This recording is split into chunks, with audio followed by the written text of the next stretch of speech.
morning and welcome to this service of Unity of Bernie for Sunday, January 24th, 2021. I'm Reverend J. Mulkey, and I'm so glad that you're able to join us. The daily word for this morning is I am divine, and it reads as follows. Over the years, I have learned that there is a spark of divinity within me and within all people. This divine spark binds us as members of one family and deepens our awareness of God.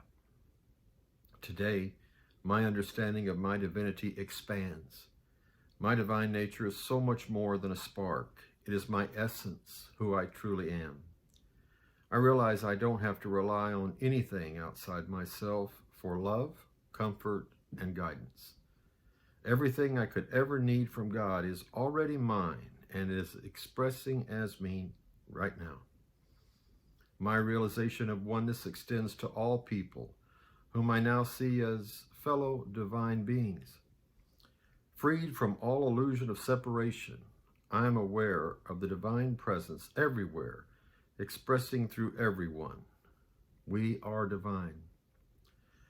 The scripture reading from the daily word for this day is from John 17, verse 21. That they may all be one, as you, Father, are in me, and I am in you. May they also be in us. Today, I'd like to talk with you about the idea of the portable paradise. You may have heard it referred to as the kingdom of heaven, the soul, the inner sanctorum, the place inside us that is undisturbed, and indeed has never been disturbed by any outer condition. It's a place we retreat many times in prayer. And so many times when we go to prayer, I believe we're going in a beseeching, supplicative manner, which has its place. But I believe also that if we visit this place inside ourselves and do it often and regularly, we already have what I call a full spiritual bank account. In other words, we have so conditioned our minds that when trouble of any kind comes, we already have affirmed a perfect answer by the prayers and affirmations and visualizations and contemplations that we entertain. We are the only thinkers in our minds, and I think we forget this because we're so used to looking outside of ourselves for answers.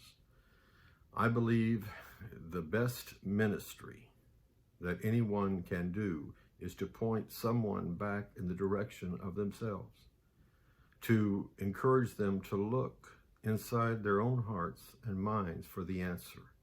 And when we do that, we get acquainted with that spirit that is within us. The scripture says, acquaint yourself now with me and be at peace. In other words, we turn to that presence that is so strong, the strongest part of ourselves. And in our human weakness, we turn to divine strength by an act of choice. It's volitional. We always have a choice as to whether we're going to rely on our own limited understanding or lean into the divine understanding. Some of the old hymns talked about this, leaning on the everlasting arms and leaning into thee and God guide me. And that happens, but it happens in ways sometimes I think differently than the way we're taught. So the portable paradise that I'd like to speak about this morning is one where in you is a repository of everything you've ever gone through, felt, spoken, heard. All of it is recorded, so to speak, and made an imprimatur in your subconscious mind. Dr. Smiley Blanton said, your subconscious mind is the place God resides. Dr. Blanton was a clinical psychiatrist trained in the Freudian technique and was very famous in the early part of last century, setting up a clinic in New York City with famous Dr. Norman Vincent Peale. And they worked together to help heal the mind and emotions of people who were afflicted with many things that came to them. And they found almost invariably that when you took the dramatic situations that the people may be going through away and took it down to its element, it was a feeling of separation from the source, separation from God, separation in themselves. Now, God doesn't move. We can, but God never does. And God is a label. That's a word. And to me, it's a word that I respect greatly. But I also know that there are many people who blanch at that word because of what I call the religious instruction that instructs negatively or teaches us to look outside ourselves or beseech a reticent God for an answer. When we learn that we can go within and receive an answer, then that initial time that happens, we build on that strength and we learn to lean into that presence even more. Well, Dr. Blanton, whom I quoted earlier, said that the subconscious being the place God resides, it's also the place where we can be very scared because we sometimes don't like the things that are in the dark outside of ourselves and also inside of ourselves. What another famous psychiatrist, Dr. Carl Jung, talked about the shadow self. And when we turn the light on, or we let the light of a spirit express through us, and first in us, the shadows flee. And there are techniques for this, and I'd like to share some with you today that you can use in your own portable paradise, your own soul. One of the things that I think is very important to be able to access this special place inside you is to forgive constantly, to live in a state of forgiveness of yourself and other people. I think it helps us to remember that everybody we meet is doing about a best job as they can. Oh, I know it seems like some people are really testing and trying our patience or the patience of other people, but if their knowledge and awareness was better at the time, I believe that they would act better. But then again, we have to remember that whether we encounter, quote, sinner or saint, we are encountering that in ourselves when we make a judgment. And when we make a judgment, the imprimatur of that judgment is inside us.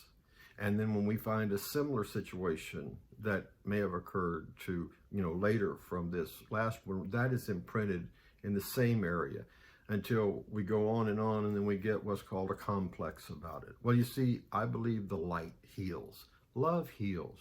Love makes straight the crooked places. Love is the greatest thing in the world, and it's sometimes an overused term. But I don't think that in the spiritual life it can be used too much. Love and light heal.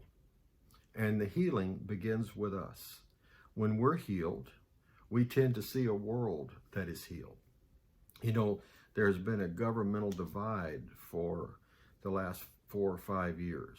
And there's been great division between 2 groups of people, or maybe 3 groups of people. And we're only going to heal this when we integrate inside ourselves the elements of what we're seeing outpictured. So if we feel that we've acted in a dualism, if we believe we've judged one thing and approved something else and withheld love here and gave it there, we need to go inside and claim it all one and forgive ourselves for what we have done in placing judgments and negativity on outer events. And then what will happen is we'll tend to see around us conditions improve because we get in large part what we're looking for. And to me and my job in ministry, it has always been to teach people, help people go to that place inside that is theirs, that knows the answer. There is nothing that I am going to say that is going to heal somebody of something unless I'm affirming the prayer to begin with. We can talk all about the situations, and I can say, and I understand this and I understand that. It's a wonderful act of compassion to listen, but one of the most compassionate acts that can be given is the ability to help somebody stand on their own spiritual 2 feet. And when they do that, they gain the experience for themselves. There's nothing that is where they're going to be looking on the outside from there on. They're going to know that they have this power and they're able to manifest it in their lives. And as I said, forgiveness, living in that state constantly, is a great start to acquire entrance into your portable paradise. The next thing is to shower yourself with love, with abundant self-care. Realize about the things in your life that you were doing about the best you knew how to do at the time, or perhaps it was a lesson that you needed to learn in life as to what you went through. It may not have been pleasant. It may have called on everything inside you to come through it, but you came through it. And the evidence of that is you're here. And in metaphysics, we say that you are always in your right place, in your God-ordained place, because we believe that life has certain lessons that we're meant to learn for our soul's evolution. And we don't just go through things, we grow through them. And so as we walk through this thing called life, we are accruing experiences all the time. And what we have to do is release the judgments. As I said, forgive first, and then love ourselves with abundant self-care, knowing that we're doing the best we can at this moment and affirming that we're going to do even better in the next moment. You know, it said good is the enemy of better, and better is the enemy of best. So you see, there are all kinds of tiers we can be on, and that's fine. You're exactly where you should be right now for your next step in your growth. And that was hard for me to realize when I thought back at certain times of my life and realized that it was painful, and if I had only applied what I could know, what I know now to then. But you see, it doesn't work that way. Life is only lived in a forward motion. We can't go back and do anything about 10 years ago, 10 minutes ago, 10 seconds ago. It's an eternal now in which we live and move and have our being. So to access the portable paradise, we forgive, we love, and then we affirm, we pray, we see rightly. And you know, the prayer that is the best is the prayer that sees the end. In other words, not supplicating or beseeching a reticent God, but affirming that we're in the river of life, the everlasting river of life, the eternal flow, and that it will be done to us as we believe. And we believe in a prayer that says, I know that the best is yet to be. And we see that best, we affirm that best, and then we let the law or the Lord or God or Spirit work to achieve that end. God's ways are mysterious, as it is said in Scripture. In other words, we don't know all the ways Spirit can move through many situations and many people and many facets of many lives in order to answer our prayer. But we do know that when we begin with the end in mind, we are affirming what we want to see. And that will generally be outpictured. Maybe not in a way that we expect, maybe not in the timing that we want. Could be many things, but eventually it will work out according to our belief, our statement of belief in the prayer. Not, as I said, not beseeching, not saying I'm awful, I'm miserable, I'm a terrible sinner. That's coming to this place in a weakened condition. And when we stand on the internal and eternal strength of who and whose we are, the benefits to our lives accrue exponentially, and we grow and we shine and we walk bigger, we walk taller, we feel more confident because we are affirming the wonderful God presence inside ourselves, inside this portable paradise. And I call it portable because we take it wherever we go.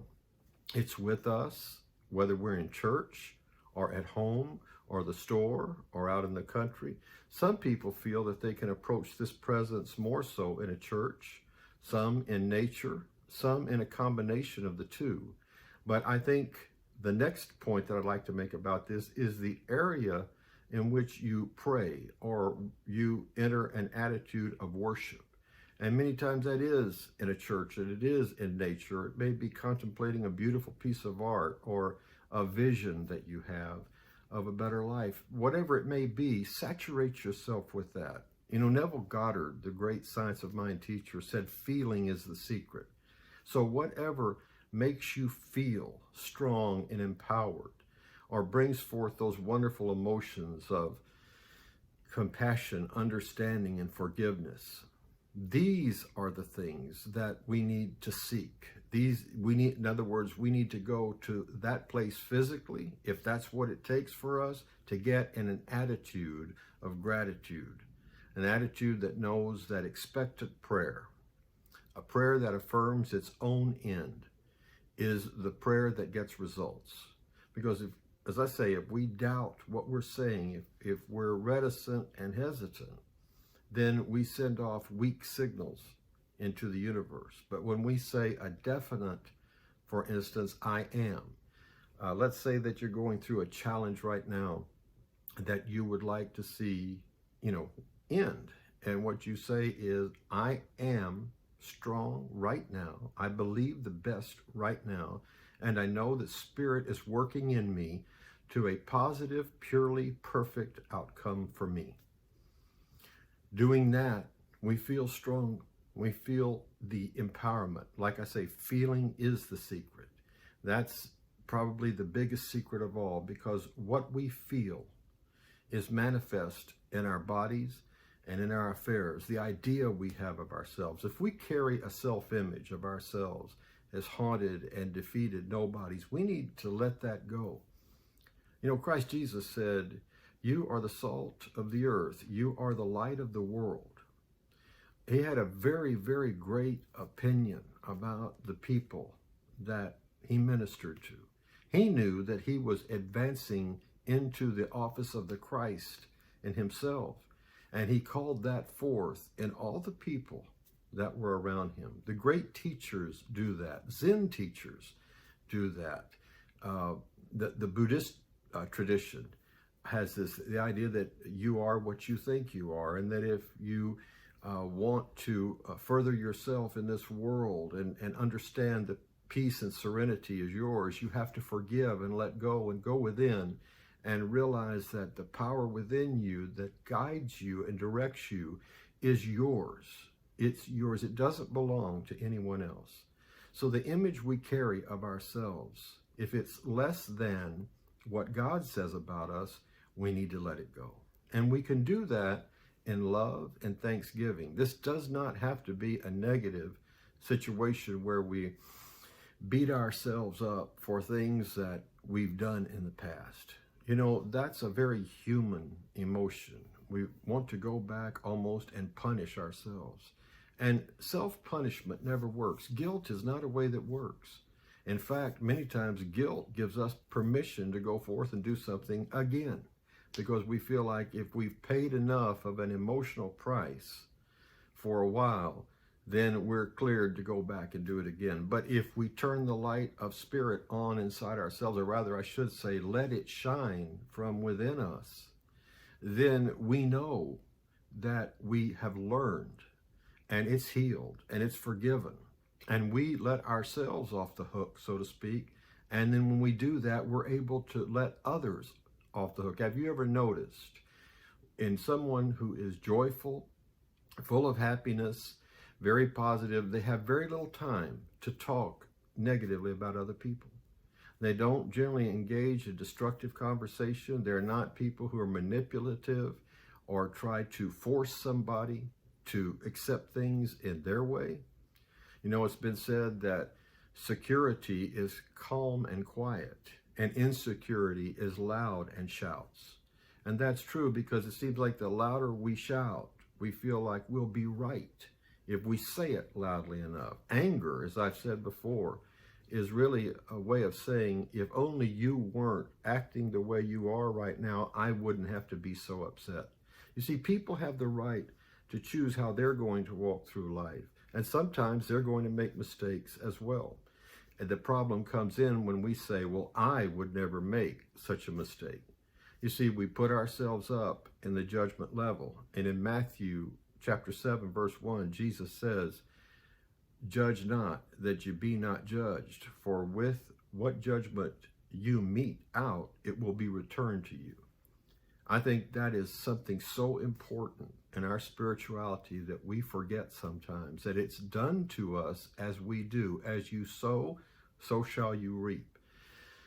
So if you're sowing seeds of loving kindness and goodness and positivity wherever you are, especially inside yourself, because that's the place it begins. You can't do this without affecting your relationship with others. So when you've done it rightly on the inside, when you've cleaned up your mental house, well, you're ready to walk into a new life, and other people are going to see it. You don't have to proselytize. You don't have to convince or cajole or coerce.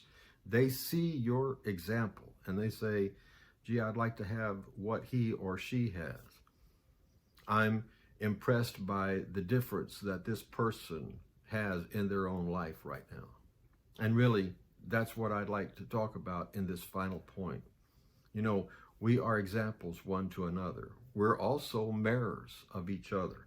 Many times, as I've said, we see in other people what we have in ourselves. And so many times what we have in ourselves are those unforgiven, unhealed places, the schisms, the divides, as I've said before, walking across a carpet in winter and accruing that static electricity, and you reach for the doorknob and pow. You know, there comes a time when we just have to release that negativity. Otherwise, we become so saturated with it that we don't have any place to take it. In other words, it becomes much harder to sit down in our own portable paradise. And when we turn the light on, we feel like we have to go through each and everything that's happened, instead of realizing that the love is there. It has already forgiven you. You just have to do it. You have to make the choice to forgive yourself and to forgive others. Another wonderful part of this portable paradise is that it encompasses all the wonderful and happy memories that you've ever had or made. You get to go back and feel, and feeling is the secret, feel those wonderful times. Not the things that were challenging and hurtful. We learn from those. But when we feel the wonder and the joy of what it means to be human, you know, we are spiritual beings having a human experience, and we're going to catalog those through our memory. And when we remember those things that lit us up, that took our breath away, that were the experiences, that were the joys of our lives, we'll tend to replicate those because we bring up that attitude once again. We're there almost in memory, in memories of things that meant so much to us. It's like we're there. We close our eyes and we can see it. And when we see that in our minds, and we're almost going through the energy and the emotion of that happy situation again, it's like we're ready to express that when we come out of the memory. It's very hard to pull us down, at least for a while, because we have so walked through that time and thought about it and received such joy. So we have a tape recorder in our minds. It is the subconscious mind, and it's a place where everything you've ever thought, done, heard, experienced is impressed on you. So there is a way that you can go through your mind and delete the things that you don't want to think about again. And one of those ways is, as I've said, forgiveness. And another way is to just, when it happens, just say stop to yourself. Some people that I know, one of the teachers that I had said to take a rubber band and pop it on your wrist when those thoughts come. So that's type of aversion therapy. But the idea is to get so adept at doing this, when the negative thoughts come up, we say that's done, forgiven, I've learned. It doesn't need to be part of my memory anymore. It's not, something I need to bring to mind about myself. I'm a new creation. Today is a new day. Behold, I stand at the door and knock. Everything is made new the minute we realize it. The knocking is God, Spirit, Source, knocking on the door of your heart, your soul. And it says, I am wanting to come in with you and make plain to you the love you are, and show you that the forgiveness that you embody and the joy that you can have in a new life, the forgiveness you embody for yourself and other people, the joy for yourself in a new life, no matter the circumstances. And we'll find many times that the circumstances will raise up from where we're feeling it by an act of our own will, where we say, I choose to see this through the eyes of the Spirit that is within me, knowing that I'm progressing through life and learning certain lessons that are mine to know, mine to experience, and mine to ultimately bless and love. When we do that, we are fulfilling the terms of our spiritual condition as we walk this earth. So, in a way, I'm saying, call it all good. Not because it was a good experience or because we were supposed to be happy when we were going through something bad, but because we've come to a point of acceptance and learning about ourselves and forgiving ourselves and other people. That's why it's good now. I'm not saying that it was good at the time. I'm saying that when we have a memory of a bad experience, it will keep repeating over and over again. We don't need to go through that over and over again. What we want to do is bring the joy up over and over again, because that's the seed we plant for a positive life that bursts forth with wonderful blessings. So really, happiness is an inside job, and the portable paradise that you have inside you is one that's so important and one that heals you. I've said the life source blesses us all with inspiration, exhalation, digesting our food, maintaining a certain body temperature, doing so many things that we're not even aware of. And we take that for granted. And we also take for granted the Spirit, the source, the God presence inside, when that presence wants to rush to our aid to help us to learn to lean on it and trust it. When you believe in the God inside you, you're believing in the God everywhere. But if you believe only in a God way off up in the sky that's very far removed and has to be, praised constantly, and we have to flagellate ourselves before, then we're going to act like that. Weak and disempowered people. I affirm your strength today. I see you doing mighty and wonderful things. I stand with you in your growth. I believe in the God power within you and within me and within everyone. And I believe that Spirit makes a way where there seems to be no way. And that, as I've said, the crooked places are made straight because we know how to go inside and make that straight ourselves. And when we're seeing through the lens of that perception of the love and the wonder of who we are, then our lives work. I invite you to visit this portable paradise. Be acquainted with it. If you haven't, and many people already have, but if you're one that hasn't, go inside. Learn to look within and let your prayers be always affirmative, knowing that God can only do for you what God can do through you. So we have a wonderful open channel that we believe in, that we affirm, and we do it right now. And so it is. I'd like to lead us in a meditation that helps us remember what I've talked about this morning, the power and the presence of the source of all life that's within us. So I invite you right now, take a deep breath or two, be aware of where you are, that your feet are on the floor, that your hands are in your lap or beside you. And that we take a moment to be calm before we do this and kind of lean back into this source energy that I'm talking about and let it heal us.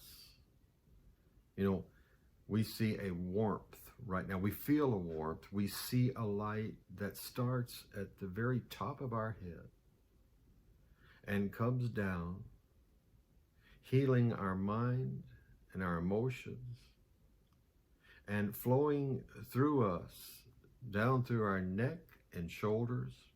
And this wonderful, healing, warm love, it makes the places that hurt feel better. It heals these places, and it continues to come down from the top of our head all through our body, this warmth and this light that is present always.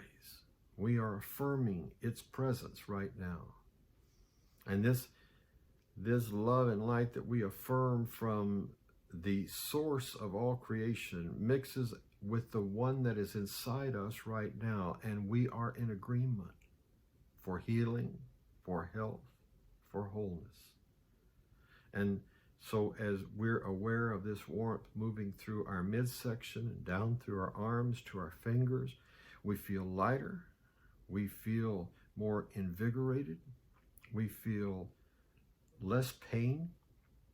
We know that the source of life, the source of creation, is flowing through us now. We are aware of it. We are invoking it. We're asking its presence. We're calling forth its presence inside us to mix with our presence, and we make a mighty combination of spiritual life and enrichment and goodness inside ourselves. We feel this go all the way, this warmth go all the way down through our midsection, our legs, down to our toes. We feel alive and refreshed and healed. We feel wonderful. We claim healing right now. We know it's done to us as we believe. We don't know necessarily the time frame, but we declare it right now. We let Spirit work through us as it wills. We are open, receptive channels, and we give thanks for that, for this wonderful, loving energy that blesses us now. We affirm, I am strong. I am mighty. I am able to do a mighty work. I am not weak. I am not a diminished person. I am the very son or daughter of the living God, or the source, or the presence. That power flows through me now, and I declare that what I need to have healed, or what I need to understand, is done for me right now. And we give thanks that this is so. The prayer of thanksgiving avails so much. And as I say, when we end our prayers or our meditation, I always like to say, this or something better, for the highest good of myself and the highest good of all concerned. God bless you this morning. I'm so glad that you've been able to tune in. I look forward to seeing you next week. And until then, know this: the light of God surrounds you. The love of God enfolds you. The power of God protects you. The presence of God watches over you. Wherever you are, God is, and all is well. At this time in our service, it's customary for us to take an offering. You know, through this time, especially through this time, we've had obligations and bills that we have to meet and pay. And nobody ever likes to, ask for money, but we know that it is done to us as we believe, and as we give, we receive. And we know we are mighty channels of blessing when we give from our hearts, when we give with a feeling of gratitude. And right now I'd ask you to donate or tithe your most generous offering. During this particular time, Unity of Bernie is no different than any of the other churches who are going through the difficulty right now. We do need your help. And I invite you to give via PayPal, the button is on this page, or to send your most generous offerings to Unity of Bernie, P.O. Box 1973, Bernie, Texas 78006. That's Unity of Bernie, P.O. Box 1973, Bernie, Texas 78006. And now take your gift in your hand. And as I say, if you don't have a gift to give physically, you can visualize something that you are happy about, that you're thankful for, that you are glad is in your life. And repeat this blessing with me.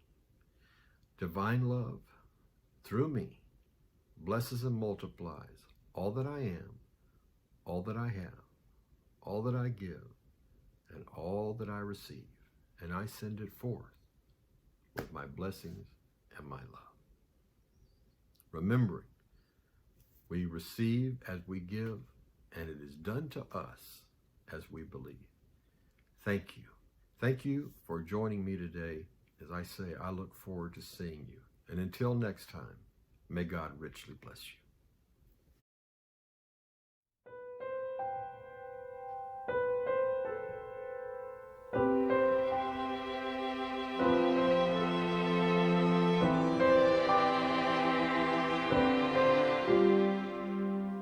Let there be peace on earth, and let it begin with me. Let there be peace on earth, the peace that was meant to be. With God, our Creator, children are we. Let us walk with each other in perfect harmony.